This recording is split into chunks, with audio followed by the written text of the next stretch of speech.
ఎన్నికల వరకు మీరంతా కూడా కష్టపడండి, స్వర్ణ యుగానికి కష్టపడండి, నడిపించే బాధ్యత మాదని మరొకసారి హామీ ఇస్తున్నా.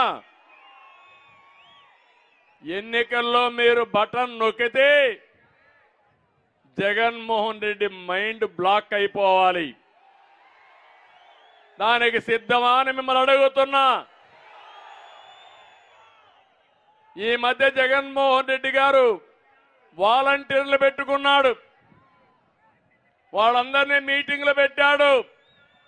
నేను ఒకటే వాలంటీర్లకు అందరికీ విజ్ఞప్తి చేస్తున్నా, జగన్మోహన్ రెడ్డి నమ్ముకుంటే మీరు జైలుకు పోతారు, జాగ్రత్తగా ఉండమని వాలంటీర్లు కూడా కోరుతున్నా. మీకు కావాలని అభద్రతా భావాన్ని సృష్టిస్తున్నాడు.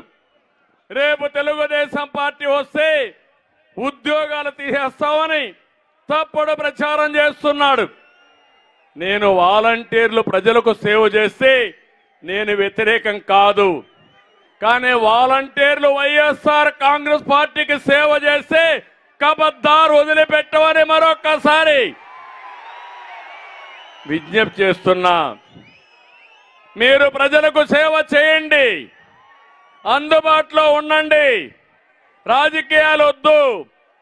మీరు కూడా మంచి పని చేయండి, మంచి పని చేసే మీకు మేము కూడా సహకరిస్తామని మరొక్కసారి విజ్ఞప్తి చేస్తున్నా.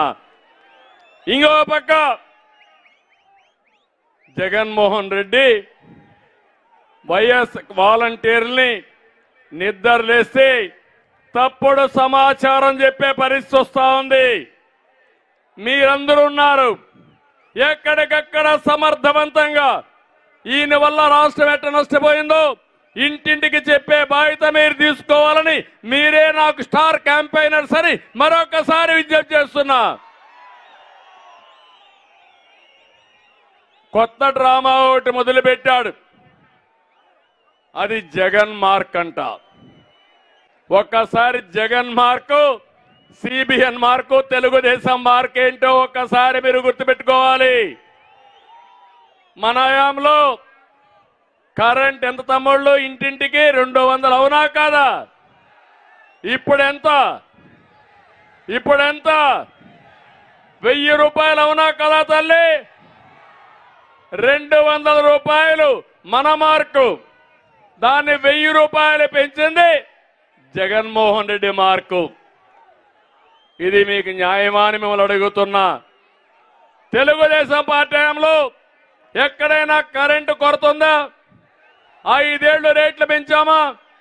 9 సార్లు రేట్లు పెంచి 64,000 కోట్ల రూపాయలు కరెంటు బారు వేసిన పెద్ద మనిషి. ఆ రోజు కోతలు లేవు, ఇప్పుడు కరెంటు కోతలు ఉన్నాయా లేదా అని మిమ్మల్ని అడుగుతున్నా. మళ్ళీ హామీ ఇస్తున్నా, భవిష్యత్తులో కోతలు లేని కరెంటు, ఛార్జీలు పెంచకుండా నాణ్యమైన కరెంటు మీకు ఇస్తామని ఈ సభలో హామీ ఇస్తున్నా. రెండోది, జగన్మోహన్ రెడ్డి 60 రూపాయలు మద్యం